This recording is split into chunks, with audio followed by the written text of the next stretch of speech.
Hello, everyone, and welcome to the first episode of Beginning Bugs. This is a series for those of you who are interested in Tyranids and are just kind of starting out. In this video, I will be going over what makes Nids just kind of a fun, unique army to play, and then follow this up with a series of videos that go through each unit in the Codex. So first things first, what makes Tyranids a great army to play? So the lore of the Tyranids is really simple and terrifying at the same time. The Tyranids are an extragalactic super predator with the unending hunger to devour all life from the galaxy. They have been traveling the void between galaxies for millennia, slowly consuming everything in their path, and they have just now reached our Milky Way. The Tyranids are a unique faction in that they are a species whose technology is entirely based on biology. They have no use for machines as they're so advanced that they can restructure their biology to perform any function that is needed. This shows up in the game as being a faction that does not have any vehicles in their entire model range. So the Tyranid hive mind is a collective consciousness of the entire species that act underneath a single gestalt will.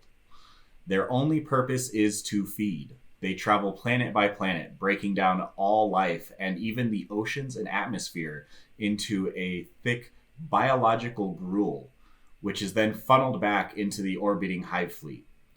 Once there, the Norn queens manipulate the biomatter into new Tyranid organisms, which then continue the cycle until the entire galaxy has been consumed and feed the ever-growing swarm. Now, if any of this sounds familiar to you, it's because the Zerg faction from StarCraft are based on the Tyranids from Warhammer, and yes, the Tyranids did come first. Now, it's really fun and exciting lore. It's a great plot device, and it makes the Tyranids this unknowable horror that has come to destroy everything. So there's no reasoning with them. There's no diplomacy at all. It's kill or be killed. And that makes Tyranids a truly frightening nemesis on the table. But the next thing that makes Tyranids such a fun army to play is the model range.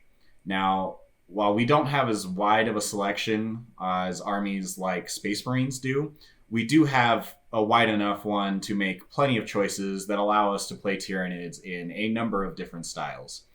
The models themselves they look incredible and are honestly some of the best sculpts of any faction in the game. But what makes Tyranids a fun and unique army to play? What rules do they have that nobody else has? Well, the first and main rule is synapse.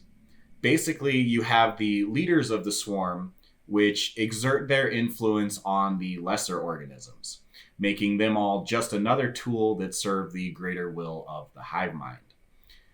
In-game, this means that any creature within 12 inches of a synapse creature automatically passes any morale checks they would otherwise have to make.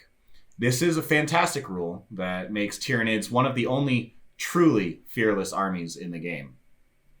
This works best for large horde units, which would normally run away after losing about half their squad, and it forces your opponent to have to kill every single model in your horde, which can be a real chore for them. The next rule is instinctive behavior. This is the downside of Synapse, but it's not nearly as damaging as it used to be. Instinctive behavior means that if a unit is outside of the range of that greater hive mind, then the lesser organisms in that swarm revert to kind of an animal-like intelligence, and they only target enemies that are closest to them. So in game terms, what this does is any hive unit further than 24 inches away from a synapse unit, they suffer a -1 penalty to hit if they shoot anything that is not the closest visible unit. And if they charge something other than the closest enemy, then they have to subtract 2 from their charge roll. In all reality, this is not really a big deal for our army. It very rarely comes into play. And even when it does, the only things it really affects are units like Exocrine or Hiveguard, because those are the units who want to shoot into your opponent's backfield. Everything else in the Tyranid army is totally fine shooting whatever isn't the closest target or charging. You kind of always need to charge what the closest thing is to you anyways. So it honestly does not matter that much. It's not a huge penalty. And the final rule that Tyranids have is called Shadow in the Warp, which is actually a really cool and fluffy ability and is also very useful. Basically, the sheer power of the hive mind's will is so strong that it creates this kind of psychic static.